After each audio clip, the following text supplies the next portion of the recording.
২০ টাকার নোটে ঐতিহ্যবাহী ৬০ গম্বুজ মসজিদের ছবি সরিয়ে বসানো হয়েছে কান্তজিউ মন্দিরের ছবি। এমন দাবিতে সয়লাব নেট দুনিয়া।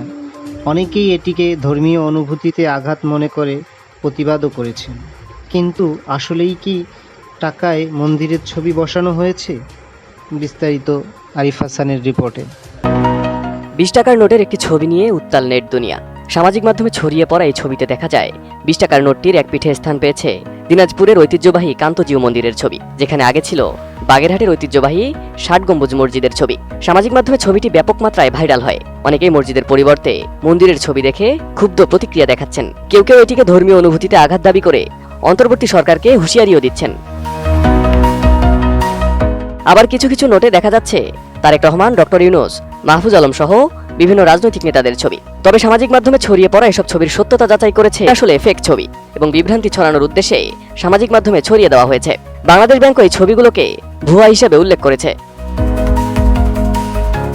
এদিকে নতুন ডিজাইনের কয়েকটি নোটের ছবিও প্রকাশিত হয়েছে, যেখানে সুন্দরবন, ঐতিহাসিক স্থাপনা এবং বিভিন্ন সাংস্কৃতিক প্রতীক দেখা গেছে। এসব নোটে দেশের পরিচিতি এবং গৌরবময় ইতিহাসের ছাপ সুস্পষ্টভাবে তুলে ধরা হয়েছে। ১০০ টাকার নোটে একপাশে স্থান পেয়েছে বাগেরহাটের ঐতিহাসিক ৬০ গম্বুজ মসজিদ ও জাতীয় প্রাণী রয়্যাল বেঙ্গল টাইগারের জল ছবি। অপর পাশে স্থান পেয়েছে বিশ্বের বৃহত্তম ম্যানগ্রোভ বন সুন্দরবন, যেখানে রয়েছে এক ঝাঁক হরিণ ও একটি বাঘের ছবি। সাদা অংশে বাঘের জল ছবি সংযুক্ত করা হয়েছে। ২০০ টাকার নোটের একপাশে ফুটে উঠেছে ধর্মীয় সম্প্রীতির প্রতিফলন, যেখানে মুসলিম, হিন্দু, খ্রিস্টান ও বৌদ্ধ সম্প্রদায়ের মানুষ তাদের ধর্মীয় পোশাক ও উপাসনালয় সহ উপস্থাপিত হয়েছে। মাঝখানে সবুজের মধ্যে রয়েছে দেশের মানচিত্র। এই নোটে হালকা হলুদ রঙে দেখা যাবে ঢাকা বিশ্ববিদ্যালয়ের কলা ভবনের সামনে অবস্থিত অপরাজেয় বাংলা ভাস্কর্য।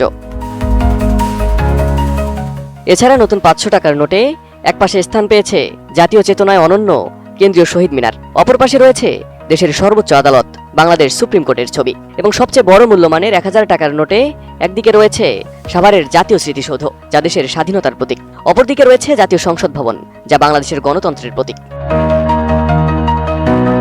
নতুন ডিজাইনের এই নোটগুলোতে রাখা হয়নি কোনো ব্যক্তির ছবি। এর পরিবর্তে একত্রে তুলে ধরার চেষ্টা করা হয়েছে বাংলাদেশের ইতিহাস, ঐতিহ্য, সংস্কৃতি ও প্রাকৃতিক সৌন্দর্য।